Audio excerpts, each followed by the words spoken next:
Semakin pesatnya perkembangan teknologi membuat mudahnya akses jual dan beli. Salah satunya dengan menggunakan layanan transaksi e-commerce. Cukup dengan menggunakan layanan lalu scan barcode.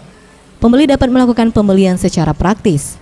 Salah satunya Desi, pedagang siomay yang menggunakan layanan e-commerce untuk mempermudah transaksi dan mengikuti perkembangan zaman saat ini. Dia mengaku hampir sebulan menggunakan layanan ini, meskipun hanya penjual makanan kaki lima. Menurutnya perlu untuk mengikuti perkembangan zaman dengan menggunakan uang elektronik.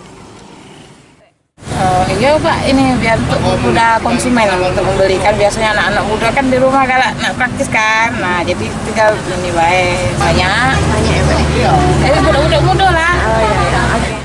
Semakin banyaknya masyarakat Palembang yang menggunakan e-commerce karena banyaknya penawaran yang diberikan oleh pihak tersebut.